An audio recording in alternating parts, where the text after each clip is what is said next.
hell of a lot of good ones today. And my friends from California are going to be wrapping it up. Again, my name is Leigh Dundas. I'm a human rights attorney. And if you haven't noticed, we are standing in front of the United States Supreme Court. A court that did this nation one hell of a disservice 3 or 4 weeks ago when it declined to hear the Texas case. For those of you who don't know, this court was born when our forefathers decided they needed a third branch of government to ensure proper checks and balances. And so when the United States Supreme Court decided to not hear that Texas case, it wasn't just a bad call. They sold out the very bedrock of the principles on which they were freaking founded. That Texas case was a lightning rod, because within 48 hours we had damn near half the states of this great republic signing on. What Texas did was it drew a new Mason-Dixon line, a line that didn't just separate the slave states from the free states, but that in this day and age separated the states that still give a damn about the U.S. Constitution from those that don't. The Texas case was simple.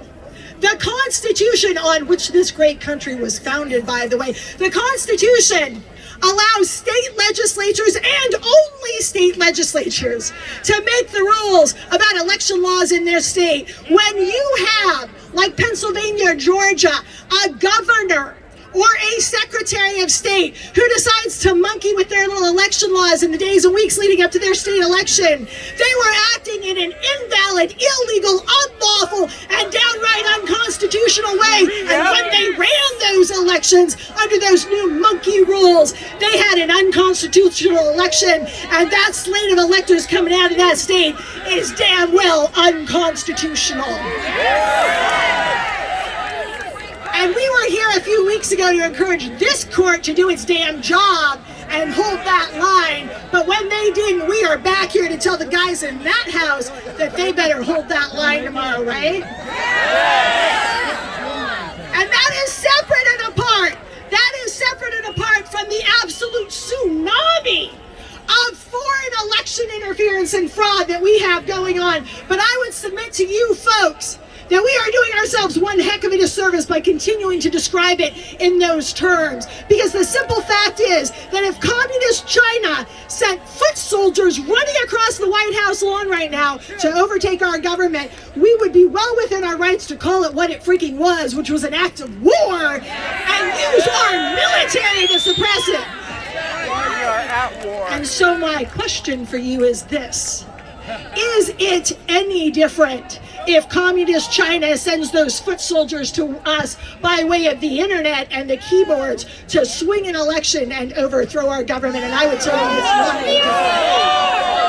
The Director of National Intelligence, for those of you who don't know, that man has 17, count them, 17 different intelligence agencies reporting to him, and he has a little report that's due to come out soon. It's a little late, because there was so much damn interference with our election.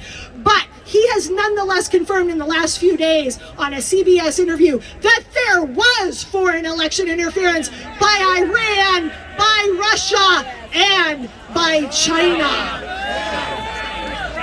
And we would be well within our rights, if that is true, and I believe it is, to call it what it flippin' is. And by the way, we would also be well within our rights to take any alleged American who acted in a turncoat fashion and sold us out and committed to treason. We would be well within our rights to take him out back and shoot him or hang him, because that is what we did.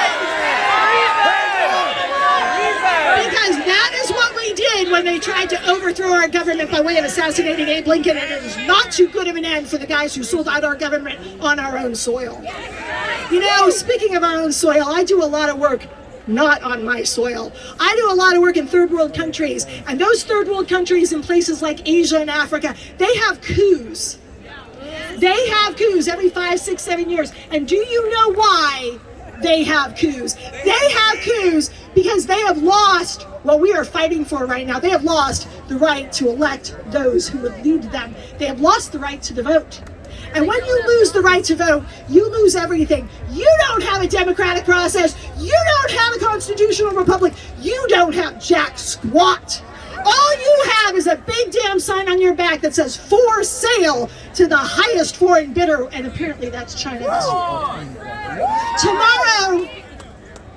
Tomorrow, our legislative branch and the vice president of this country, Mike Pence, need to do the right thing. They must not count the slates of electors from unconstitutional elections in swing states. Because, my friends, this is no longer about a president or a person. This is about a process on which our country was founded. And if we lose it, we lose everything. And we will have only two options left. The same two options that are presented to every person I work with in a banana republic third world country. And that is this: to live as a damned slave or to rise up. And while I have no doubt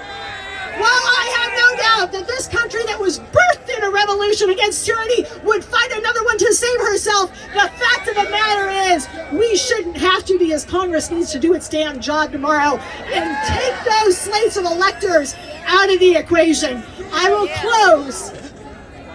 will close on this note, having sung that great song we just sang.